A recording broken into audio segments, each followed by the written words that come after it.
Hello សួស្តីអ្នកនរថ្ងៃនេះយើងបានមកថែមម៉ោងថ្ងៃសៅរ៍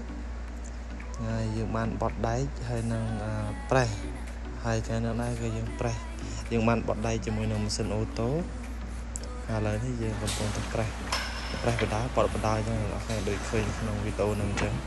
គឺវាយើងដាក់បត់ដែកអូតូហើយយើងមកប្រេះយើងប្រេះបានចំនួនដូចជា2សន្លឹកគឺយើងដើរទៅដាក់វាបន្តទៀតដោយសារតែវាអត់មានរ៉ូបូតលើកនេះទេលើក panel ដាក់ទុកទេហើយវាត្រូវការយើងលើកខ្លួនឯងហើយយើងត្រូវ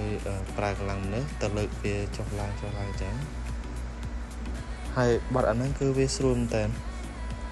វាស្រួលយើងអត់ឈឺដៃបើកាលខ្ញុំបត់ម៉ាស៊ីនបត់ដៃហ្នឹងគឺវាឈឺដៃមែនតើ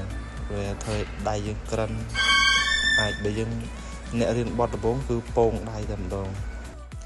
តែឥឡូវគឺអត់ពងដៃទៀតទេហើយក៏អត់ក្រិនដែរប៉ុន្តែយើងនៅក្រិនធម្មតាចឹងវាលែងសើក្រិនចឹងអ្នកនរគ្នា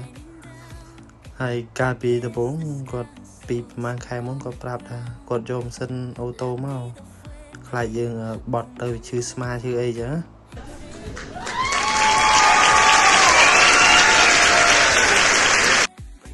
អត់ឈឺស្មាមែនប៉ុន្តែកពួនជើងវិញឡើងរឹងភាសាយើងដើរទៅវិញទៅមករហូតចឹងអ្នកនរគ្នាចឹងបានថាមនុស្សគិតមិនដូចទេវតាគិតមុននឹងគេយកម៉ាស៊ីនមកគេគិតអស់ហើយថាគេធ្វើម៉េចបានចំណេញមែនណាឯងនេះខំតែដេកអចឹងគិតថាយើងដាក់វាមួយនាទីយើងគិតទៅអស់ហ្នឹងមួយនាទីយើងមិនឈរស្ងាត់តែមានណាឥឡូវម៉ាស៊ីនស្ងាត់យើងវិញបាត់ហើយហ្នឹង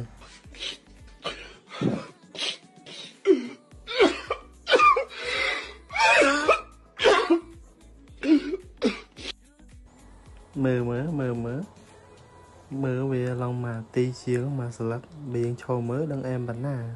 តែឥឡូវស្បៃហើយបាយ